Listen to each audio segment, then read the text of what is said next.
मैं डॉक्टर अमित भटनागर पंतनगर कृषि विश्वविद्यालय में सस्य विज्ञान विभाग में प्राध्यापक के पद पर कार्यरत हूँ। इस चैनल के माध्यम से मेरा प्रयास है किसानों तक सही जानकारी पहुंचे ताकि उसका लाभ वो खेती में ले सके। आज जो मैं बात करना चाहता हूँ ये है कि क्या ऐसी गलतियां हो रही हैं जिससे हमारी खेती में, हमारी फसलों में कीट और बीमारियां बढ़ रहे हैं। हम दवाइयों का प्रयोग करते हैं, इंसेक्टिसाइड डालते हैं, बीमारी की दवा होती है तो वो भी डालते हैं, लेकिन हर साल हम देख रहे हैं कि दवाई डालने के बाद भी इनका प्रकोप बढ़ रहा है। तो इसके बहुत सारे कारण हैं, लेकिन आज मैं बात करूंगा 3 ऐसी बड़ी गलतियां जो हम लोग करते हैं जिससे ये बीमारियां और कीट बढ़ते हैं। अगर हम ये गलतियां ना करें तो ये जो इंसेक्ट हैं और जो बीमारियां हैं ये कम हो जाएंगी। तो ऐसी वो कौन सी गलती हैं जो हम कर रहे हैं और हमें नहीं करनी चाहिए, आज मैं इसी बात पे चर्चा करूंगा। देखिए, पहले हमें समझना पड़ेगा कीट और बीमारी प्राकृतिक होते हैं, प्रकृति में रहते हैं, और जब इनकी संख्या बहुत ज़्यादा हो जाती है, फसलों को ये बहुत ज़्यादा नुकसान करते हैं जिससे हमें भी नुकसान होता है। तो ये ऐसा नहीं हो सकता कि इनकी संख्या 0 हो जाए। हाँ, इनकी संख्या कम रखी जा सकती है, और इतनी कम रखी जा सकती है कि हमारी फसलों को बहुत ज़्यादा नुकसान ना हो। दूसरा बात हमें ये समझनी होगी कि ये जो कीड़ा बीमारियां लगते हैं ये क्रॉप स्पेसिफिक होते हैं, मतलब हर फसल का बीमारी और कीट अलग होते हैं, दूसरी फसल की बीमारी और कीट अलग होते हैं। तो अलग अलग फसलों में अलग अलग प्रकार के कीट और बीमारियां लगते हैं। तो ये 2 बातें हम समझें कि एक तो ये प्राकृतिक है, प्रकृति में मौजूद है क्योंकि ये भी जीव है। दूसरा, ये अलग अलग फसलों में अलग अलग प्रकार के होते हैं। जो धान की जो बीमारी और कीट होती है वो गेहूं में नहीं लगती। इसी प्रकार की सोयाबीन की जो कीट और बीमारियां वो मक्के में नहीं लगती। हाँ, कुछ कीट ऐसे होते हैं जो लगभग सभी फसलों में लगते हैं, लेकिन इनकी संख्या या कहें इनकी जो नंबर है वो बहुत कम होते हैं। तो अब बात करते हैं कि ऐसी कौन सी गलती हम कर रहे हैं जिससे हमारे खेत में इनकी संख्या बढ़ जाती है। पहला जो रीजन है सबसे बड़ा है वो है एक ही फसल चक्र को लगातार अपनाना। तो जब हम एक ही फसल चक्र, मतलब क्रॉप रोटेशन जिसे हम कहते हैं, कई सालों तक लेते हैं तो ये इनकी संख्या बढ़ती है। आप इस बात को समझिए कि आप खरीफ में धान ले रहे हैं मान लीजिए, और रबी में गेहूं लेते हैं हम, या हम खरीफ में मक्का ले रहे हैं और यहाँ पे हम चना ले रहे हैं रबी में। तो ये हमारा फसल चक्र मान लेते हैं। इसी तरह के बहुत सारे फसल चक्र होंगे। अब धान गेहूं, धान में जो बीमारियां कीट लग रहे हैं वो हम मिट्टी में रहेंगे। फिर हमने गेहूं में लिया, उसके कीट और बीमारियां जो है फिर मिट्टी में रहेंगे। फिर हमने क्या लिया, धान लिया, तो वो जो कीट और जो बीमारियों के अंडा था, प्यूपा था, जो स्पोर था, फिर जैसी धान की फसल आएगी इसमें लग जाएंगे क्योंकि वो इसी फसल पे असर करते हैं। इसी तरह से गेहूं की जो कीट और बीमारियां हैं वो चूंकि वहीं उसी मिट्टी में थे, उसी खेत में थे, जैसे गेहूं लगेगा फिर उसमें वो आ जाएंगे। तो देखिए, जो कीट होता है उसका चक्र ये होता है कि पहले एडल्ट होता है, वयस्क होता है। एडल्ट जो है एग्स देता है, अंडे देता है, और इससे क्या बनता है, लार्वा बनते हैं, सूडी जिसे हम कहती हैं। और ये सूढ़ियां सबसे ज्यादा डैमेज करती हैं। सूडी से, लार्वा से क्या बनता है, प्यूपा बनता है, और प्यूपा से फिर एडल्ट बनता है। ये इसका एक चक्र रहता है।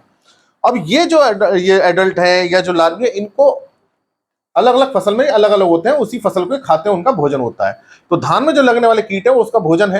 तो अगर धान की फसल में ये चक्र रहेगा और जैसी अगली बार धान उगाएंगे तो फिर ये अडल्ट इसको खाने लगेगा, लार्वा खाने लगेगा। इसी प्रकार से गेहूं में भी यही समस्या आएगी। अगर मक्का में बोरर लग रहा है, स्टेम बोरर लग रहा है, तो वही मिट्टी में क्या करेगा, रहेगा, अपना एग्स देगा, प्यूपा रहेगा।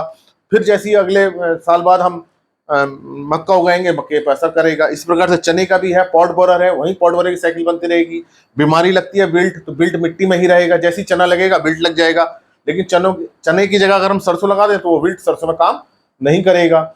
इसी प्रकार से जो गेहूं में मान लीजिए रस्ट की बीमारी आ रही है, और अगर हम यहाँ सरसों लगा दें गेहूं की जगह तो वो रस्ट सरसों में नहीं आएगा। तो इस तरह से जो हम लगातार कई सालों तक एक ही फसल चक्र लगाते हैं तो कीट और बीमारियां वहां उस मिट्टी में, उस खेत में इकट्ठे हो जाते हैं और इनकी संख्या बहुत ज्यादा बढ़ जाती है। तो ये अब इनको रोकना बड़ा मुश्किल हो जाता है क्योंकि बहुत तेजी से मल्टीप्लाई करते हैं। अगर धान में कोई बीमारी लग रही है, मान लीजिए ब्लास्ट लग रही है, वहां वो ज्यादा आ गई है, अब हम मक्का लगाते हैं वहां पे, तो फिर वो ब्लास्ट मक्का में नहीं आएगी। तो ये फसल चक्र तोड़ना बहुत जरूरी है। तो अधिकतर किसान भाई जैसे गन्ना लगातार गन्ना ले रहे हैं, गन्ने की रैटून ले रहे हैं, तो गन्ने के अंदर बोरर बनने शुरू हो जाएंगे क्योंकि वो साइकिल वहां पे बन रही है। धान हम ले रहे हैं तो इस टाइम बोरर की पॉपुलेशन जो है उसकी संख्या बढ़ती जाएगी, हॉपर्स की संख्या बढ़ती जाएगी। तो ये समस्या आती है कि हम एक ही क्रॉप रोटेशन को कई साल तक लेते हैं। अगर हम इसको किसी एक फसल को बदल दें या दोनों फसलों को बदल दें तो उनकी साइकिल टूट जाती है। तो ये साइकिल जैसे है इंसेक्ट की साइकिल है, कीट की है, ये साइकिल टूट जाएगी, क्योंकि जो धान की जगह अगर हम मक्का लगा दिए तो कीट मक्के पर आएगा नहीं, और तो मक्का उसका भोजन नहीं है, तो बिना भोजन के मर जाएगा। इसी प्रकार से चने में बहुत पॉट बरर आ रहा है, चने की जगह हम मान लीजिए वहां गेहूं लगा लेते हैं, तो क्या होगा, वो पॉट बरर गेहूं पे उसका भोजन नहीं है, तो उसकी साइकिल टूट जाएगी। अब तो ये जब साइकिल टूट जाएगी तो अगले साल वो ग्रो नहीं कर पाएगा। तो इसलिए जो इनकी साइकिल है डिसीज इंसेक्ट को तोड़नी बहुत जरूरी है। जैसे जैसे जितना लंबा क्रॉप रोटेशन होता जाता है, जितने साल तक उनकी संख्या बढ़ती जाती है।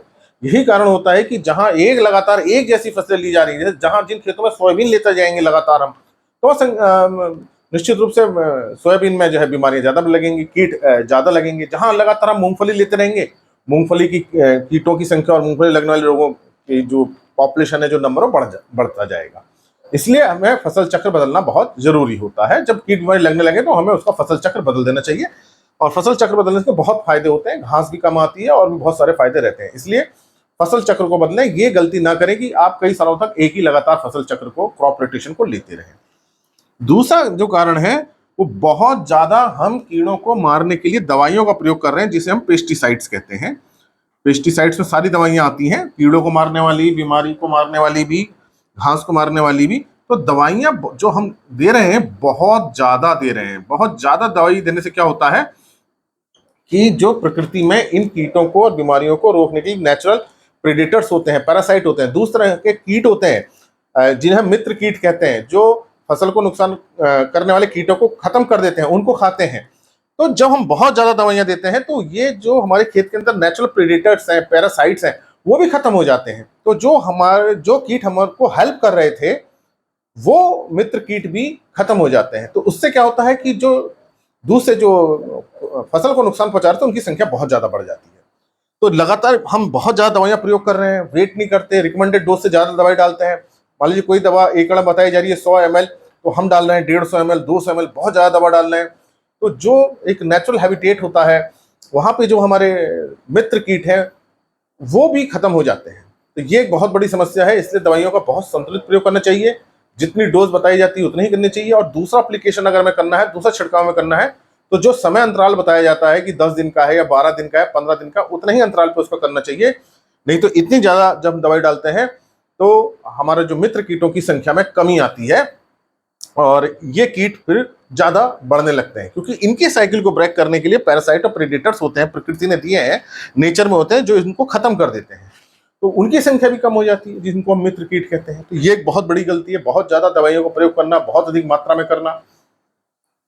तीसरा जो कारण है, बहुत बड़ा कारण है, सही पोषण नहीं होता है हमारी फसलों का, जिसे हम न्यूट्रिशन कहते हैं। जो हम खाद दे रहे हैं, जो हम उर्वरक दे रहे हैं, वो सही ढंग से नहीं दे रहे हैं, फसल का न्यूट्रिशन सही नहीं हो रहा है। देखिए, अगर स्वस्थ फसल होगी, फसल हेल्दी होगी, तो उसमें कीट बीमारियां कम लगेंगे। और हेल्दी फसल, स्वस्थ फसल तभी होती है जब उसका न्यूट्रिशन, मतलब हम न्यूट्रिएंट सही ढंग से दें। अगर किसी न्यूट्रिएंट को हम बढ़ा दें या कम कर दें तो वो भी नुकसान करता है, क्रॉप हेल्दी नहीं रहती है। तो जब तक हमारी फसल हेल्दी नहीं होगी, उसकी पत्ती मजबूत नहीं होगी, तना मजबूत नहीं होगा, उसमें बीमारियां लगेंगी। फसल भी अपनी तरफ से कीट और बीमारियों को रोकती है। जब कोई इसमें कीट लगता है, बीमारी उसके अंदर लगती है, फसल अपने अंदर एंजाइम्स ऐसे निकालती है, ऐसे केमिकल्स बनाती है कि ताकि उनका असर कम हो। अगर फसल हमारी वीक है, उसका न्यूट्रिशन सही नहीं है, पुअर हेल्थ है, कमजोर है, तो उसमें बीमारी कीट जल्दी लगेंगे। तो सही न्यूट्रिशन नहीं हो पा रहा है। तो जैसे मैं कई बार बता चुका हूं कि किसी भी फसल के लिए 17 पोषक तत्व आवश्यक होते हैं। इसके अलावा भी बहुत सारे पोषक तत्व चाहिए होते हैं, जिन्हें बेनिफिशियल एलिमेंट या बेनिफिशियल न्यूट्रिएंट कहते हैं। तो अगर इन तत्वों को, खादों को, रासायनिक उर्वरकों को सही ढंग से प्रयोग नहीं करेंगे, हम बैलेंस न्यूट्रिशन नहीं देंगे, तो फसल हमारी कमजोर रहेगी। इसमें जो सबसे बड़ी गलती होती है, वो ज्यादा नाइट्रोजन देने से क्या होता है, कीट बीमारी ज्यादा लगते हैं। ज्यादा नाइट्रोजन मतलब हम किससे दे रहे हैं, ज्यादा यूरिया देते हैं, तो कीट और बीमारियां बहुत ज्यादा लगती हैं, पौधा सकुलेंट हो जाता है। जहां ज्यादा यूरिया देंगे, एक तो फसल हरी ज्यादा हो जाएगी, उसमें कीट और बीमारी ज्यादा आएंगे, दूसरा फसल में सकुलेंट हो जाती है, नाइट्रोजन सॉल्युबल रूप में रहती है, उसमें कीट बीमारी ज्यादा लगते हैं। तो ऐसे खेत जहां ज्यादा यूरिया डालेंगे, जितनी रिकमेंडेड डोज है उतनी ही डालनी है, उससे ज्यादा डालेंगे तो वहां कीट बीमारी ज्यादा लगते हैं। ये एक बहुत बड़ी समस्या है, ये बहुत बड़ी गलती हो रही है कि जितनी नाइट्रोजन चाहिए उससे ज़्यादा हम नाइट्रोजन दे रहे हैं यूरिया के माध्यम से। तो ऐसा नहीं है कि यूरिया नुकसान कर रही है, यूरिया ज़्यादा हम मात्रा में देते हैं, जितनी ज़रूरत से ज़्यादा दे रहे हैं उस कारण से नुकसान कर रही है। और इसके साथ हम क्या कर रहे हैं, कम पोटेशियम दे रहे हैं। कम पोटेशियम, पोटेशियम या तो दे ही नहीं रहे या बहुत कम दे रहे हैं, जिसे हम के कहते हैं। अब देखिए, पौधे के अंदर जो अपने को बचाने का मैकेनिज्म होता है वो एंजाइम के थ्रू होता है। एंजाइम्स पौधा बनाता है ताकि उसके अंदर बीमारियों कीट कम लगे।